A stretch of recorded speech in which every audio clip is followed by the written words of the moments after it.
Assalamualaikum warahmatullahi wabarakatuh. Salam dan bahagia Bapak dan Ibu guru hebat. Kali ini saya akan memaparkan koneksi antar materi modul 2.1 pembelajaran berdiferensiasi. Saya Dian Eka Puji Saraswati, CGP Angkatan 10 yang berasal dari SD Negeri Purwodadi, Kabupaten Nagan Raya, Provinsi Aceh. Apa itu pembelajaran berdiferensiasi? Pembelajaran berdiferensiasi adalah usaha guru dalam menyesuaikan proses pembelajaran di kelas untuk memenuhi kebutuhan belajar individu murid dan juga mendukung semua murid di kelas kita. Seperti kita ketahui bersama bahwa setiap anak adalah pribadi yang unik. Mereka punya kelebihan dan kekurangannya masing-masing. Begitu pula dengan minat, gaya belajar, pola pikir, kemampuan literasi, dan lain-lain yang berbeda pula.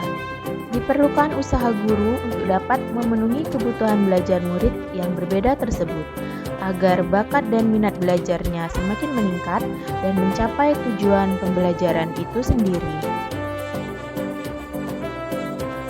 Agar dapat melakukan pembelajaran berdiferensiasi, guru harus memahami tujuan pembelajaran, mengetahui dan merespon kebutuhan belajar murid, menciptakan lingkungan belajar yang mengundang murid untuk belajar, melakukan manajemen kelas yang efektif, dan melakukan penilaian berkelanjutan. Berkaitan dengan kebutuhan belajar murid, guru harus memahami 3 aspek berikut ini.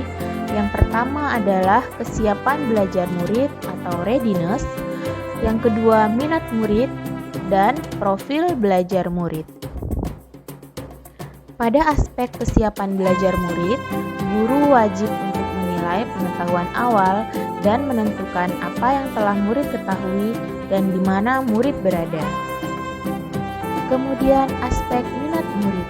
Minat adalah salah satu motivator penting bagi murid untuk terlibat aktif dalam proses pembelajaran. Minat setiap anak berbeda-beda. Untuk itu, guru harus bisa memetakan minat murid. Pada profil belajar murid, ada beberapa faktor yang mempengaruhi.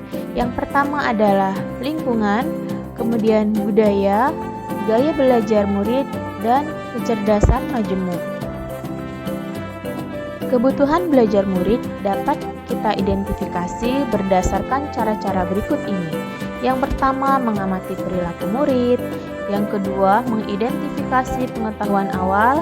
Kemudian mereview dan melakukan refleksi terhadap praktik pengajaran. Berbicara dengan guru murid sebelumnya. Membaca rapor murid di kelas sebelumnya. Dan menggunakan berbagai penilaian formatif dan diagnostik.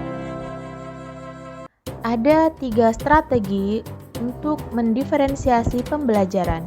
Yang pertama adalah diferensiasi konten, diferensiasi proses, dan diferensiasi produk.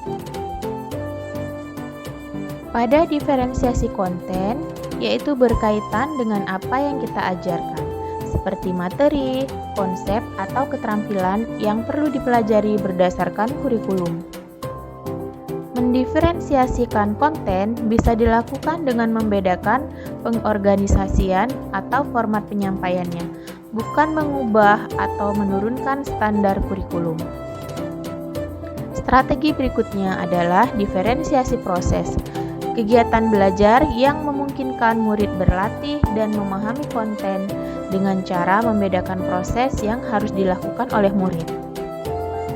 Dan terakhir adalah strategi diferensiasi produk, yaitu bukti yang menunjukkan apa yang murid telah pahami dengan cara membedakan atau memodifikasi produk sebagai hasil belajar murid, hasil latihan dan penerapan atau pengembangan apa yang sudah dipelajarinya.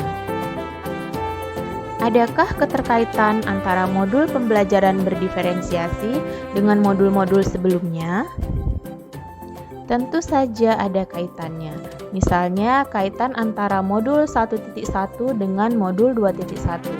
Agar dapat melaksanakan pembelajaran berdiferensiasi, guru harus berusaha memenuhi kebutuhan belajar anak sesuai dengan kodrat alam dan kodrat zaman.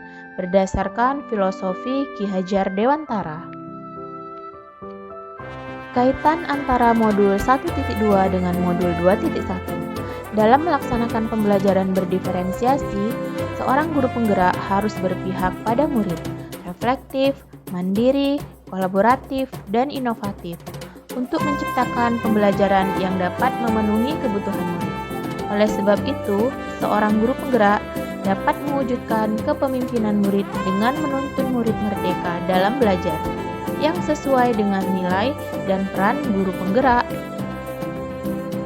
Kaitan antara modul 1.3 dengan modul 2.1 yaitu untuk mewujudkan visi guru penggerak, pembelajaran berdiferensiasi dapat menjadi salah satu cara agar dapat mewujudkan visi guru yang berpihak pada murid. Selanjutnya, kaitan antara modul 1.4 dengan modul 2.1. Dalam penerapan budaya positif, pembelajaran berdiferensiasi antara guru dan murid membutuhkan kesepakatan kelas yang dibuat bersama agar proses pembelajaran sesuai dengan yang diharapkan. Demikianlah paparan koneksi antar materi modul 2.1, pembelajaran berdiferensiasi. Terima kasih sudah menonton. Salam dan bahagia Bapak dan Ibu guru hebat.